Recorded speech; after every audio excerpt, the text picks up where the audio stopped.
আসসালামু আলাইকুম বন্ধুরা, welcome back to my YouTube channel Ayesha's kitchen.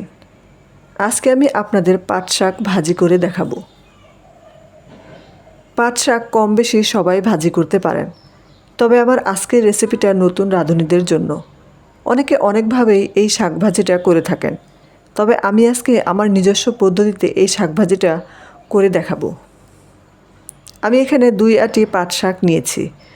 বাজারে 2 ধরনের পাট শাক পাওয়া যায়, একটা হলো তিতা পাট শাক, আরেকটা হলো নর্মাল পাট শাক। যারা তিতা পাট শাক খেতে চান না তারা চাইলে নর্মাল পাট শাকও খেতে পারেন।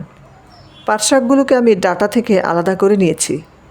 ডাঁটাটা যদি কচিও হয় তাও কিন্তু ফেলে দিতে হবে।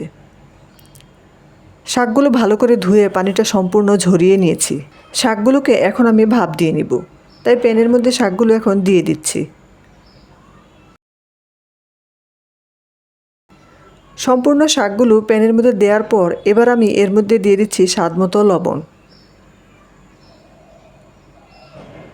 4-5টা দিচ্ছি ফালি করে রাখা কাঁচামরিচ, এতে করে হালকা একটু ঝাল লাগবে আর শাকটা খেতে ভালো লাগবে। 3টা দিলাম পেঁয়াজ কুচি। এগুলো দিয়েই সাথে সাথে শাকটা নাড়তে যাবেন না, কিছুক্ষণ পরে দেখতে পাবেন যে শাকটা মিলিয়ে অনেকটাই প্যানের নিচে চলে গিয়েছে। আমি কিন্তু শাকটা ভাপ দেওয়ার জন্য কোনো প্রকার পানি ইউজ করিনি। শাক থেকে যে পানি বের হবে তা দিয়ে শাকটা ভাপ দেওয়া হয়ে যাবে। অনেকে অনেকভাবে পাট শাক ভাজি করে থাকে, তবে এইভাবে আমার কাছে বেস্ট মনে হয়েছে, তাই আপনাদের সাথে শেয়ার করলাম। ভিডিওতে দেখে আপনারা নিশ্চয়ই বুঝতে পারছেন শাকটা আমি কিভাবে নেড়ে দিচ্ছি। পাতাগুলো একটু আলাদা আলাদা করে দিচ্ছি। দেখতেই পাচ্ছেন পানিটা সম্পূর্ণভাবে আমি শুকিয়ে নিয়েছি। তারপরও আমার কাছে মনে হচ্ছে শাকটা হালকা ভিজা ভিজা আছে, তাই এটাকে আমি আরও 2 মিনিট টানিয়ে নিচ্ছি। এই পর্যায়ে চুলার আঁচটা কিন্তু মিডিয়াম লোতে রাখতে হবে।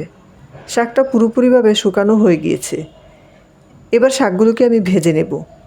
শাকটা আমি নামিয়ে সাইডে রেখে দিচ্ছি। চুলা প্যান বসিয়ে আবারও দিয়ে দিচ্ছি পর্যাপ্ত পরিমাণ তেল। দিচ্ছি 4 থেকে 5টা শুকনো মরিচ, কয়েকটা মরিচ আস্তও দিয়েছি। মরিচগুলোকে এখন আমি চুলার তাপ কমিয়ে ভেজে নেব। এই পর্যায়ে আস্ত মরিচগুলো তুলে ফেলছি।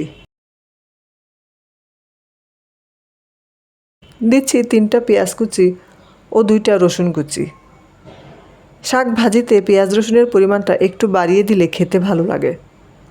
এবার এগুলোকেও ভেজে নেব। পেঁয়াজের কালারটা যখন কিছুটা ব্রাউন হয়ে আসবে তখন দিয়ে দিব ভাপ দিয়ে রাখা শাক।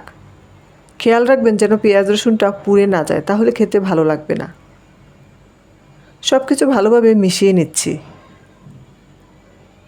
শাকগুলো নেড়ে শাকের দলাটা আমি কিভাবে ছাড়িয়ে নিচ্ছি আপনারা দেখেই বুঝতে পারছেন।